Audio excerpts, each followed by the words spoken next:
Hi YouTube, how's it going?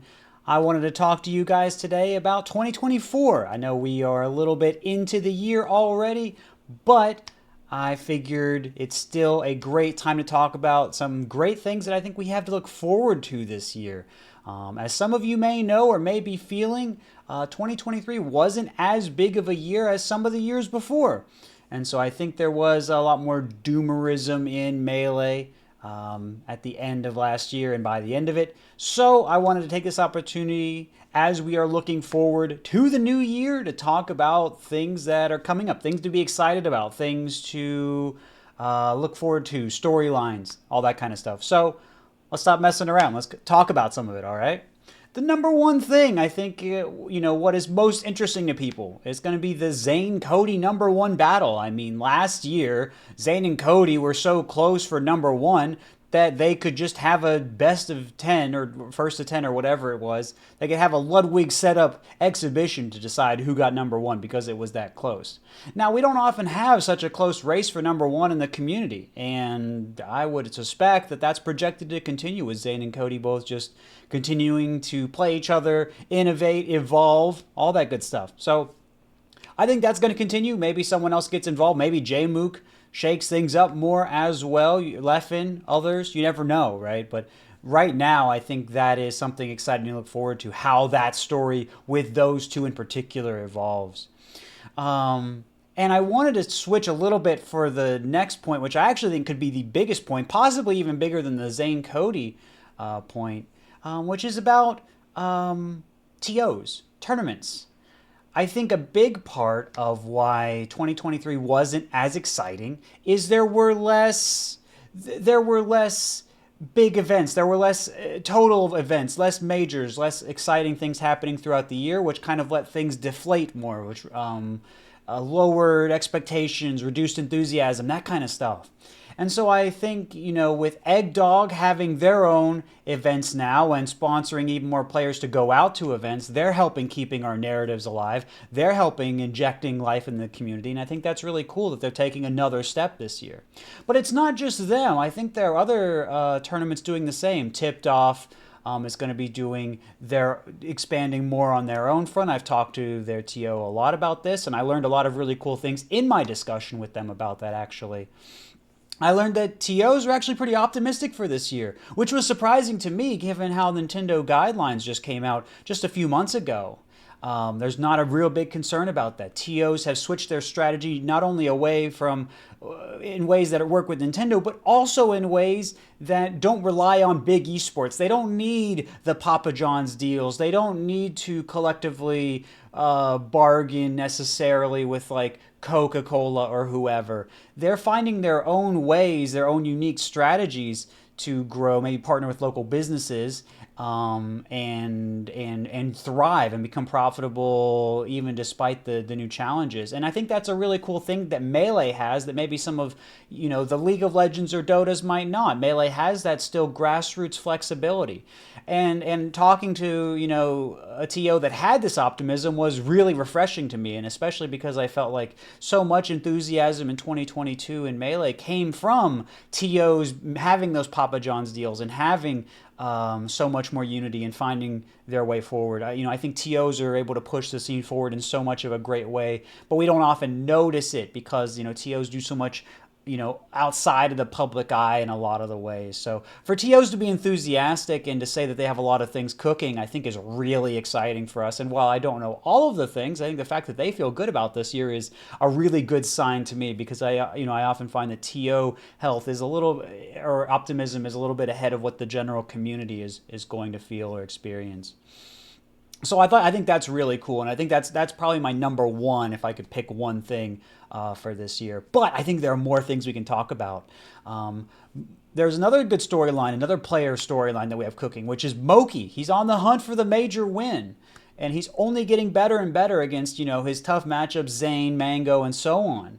And I think he's just going to get closer and closer. And while he has had some struggles, I think he's also been looking for a coach, but he's found one at the end of last year in Kirby Kaze, who is an absolute brilliant Canadian player, and Moki feels really good about the partnership. I imagine Kirby Kaze does too. And so I think when we think of coaches, we can think of how much Captain Crunch was able to change, or at least help change, Hungrybox's trajectory in the past. So Moki now having that coaching could be the X factor he needs to take a major, and then coming back to Zane and Cody fighting for number one. Could it be Zane, Cody, J-Mook, and Moki, and maybe Leffen all fighting together for number one? You don't really know how this year could shake out. Maybe Wizzy's in that conversation too. Maybe others as well. Amsa comes back with a new character. There's still a lot to see as this year plays out. But again, if I had to pick one new storyline or one big storyline that people maybe aren't talking about enough that I think is really exciting, I think Moki would be my pick for that. Something that's kind of been cooking, but I think is going to cook even more, are going to be new characters like DK and Samus, showing new strength for the first time in years. Of course, we did have Junebug having that wonderful DK result at Big House last year. But who's to say that's as far as he can go? Maybe DK can go further. I think there are probably things that Junebug isn't doing that he could be. A lot of DKs have fresh takes on the character. It would be great to see him go further. Samus is another character that I think we are seeing do more. Morse code, being able to take sets off of Cody, and I believe also Zane, and just having, I think maybe J-Mook, maybe not Zane. Either way, he's beaten a lot of really strong players, and now he's going to have access to Cody practice. So I think that's really exciting. I think that's really cool to see that from Samus. We had the Swooper doing that beforehand. But will we see a Samus put it all together, go on a big run, going into top 8 or maybe even deeper into top 8, right? That's something that we could be seeing, and I think that's really exciting. And maybe there are other characters that are on the way too. I've heard of Link. We, of course, Leffen talked about Mewtwo. There are some other characters that could be cooking longer term, but, for the shorter term, this year, DK and maybe Samus, I think, are the characters that are looking like they could do it. Finally, I wanted to kind of bring up one other kind of point.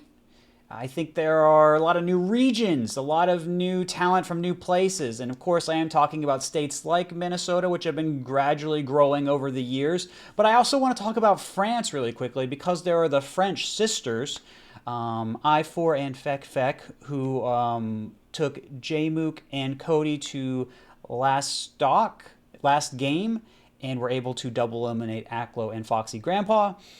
And they are going to be going to Genesis. And so I think, that's a really exciting thing. That's exciting for teams. That's exciting for France and Europe. And Europe has been having, of course, its own struggles for years and years now to develop a scene as robust as NA. So that's really exciting to get that highlight. What could that experience do for the sisters? What could that do for the scene as a whole? Could that encourage more players to go to France, like with Arca Melee last year? So I think there's a lot of cool stuff coming out from a lot of different scenes. We won't be fully seeing that maybe this year, but I think it's coming more and more, and I think we're seeing that even more now with Cody and J-Mook helping to fly those sisters out. So hopefully people will keep their eyes on that storyline as well, because that's a very exciting one. And of course, I already kind of alluded to it, but Genesis is coming up. I mean, I think we often can forget the massive impact of Genesis because it's in the early part of the year, and then by the end of the year, we're like, okay, well, has anything happened recently? But of course, Genesis, always just a jolt of adrenaline to the system of Melee. I think Genesis is going to be so much fun. There's always so many upsets, so many unexcited things. I feel like J-Mook always, he just feels like he plays even better at Genesis as well, so you never know. I mean, he won last year. Maybe he wins again. It's an exciting event, and I think, a lot could happen there. And, I know people have been talking about Mango practicing more lately. So I think there's a lot to talk about with Genesis. Maybe you guys have some cool predictions. Maybe there's some insider information you guys have if you want to let people know about that, something to get excited about, a player, a region, whatever, let us know. But those are some of the things I was thinking about. I wanted to talk about some positive stuff in Melee, because I think we often talk about a lot of the negative stuff, the difficult stuff, but these are things that are happening, right now, that are ongoing, that are looking forward to make this year an exciting one for Melee. So I'm hoping you will share some of that enthusiasm, and if nothing else, look forward to Genesis coming up. But that's going to be it for me, guys. I just thought maybe I'd share some of that with you, and if you think there's anything I missed, drop it down below. I'd love to read it, and otherwise, have a great rest of your day, great rest of your year, gamers. Thank you.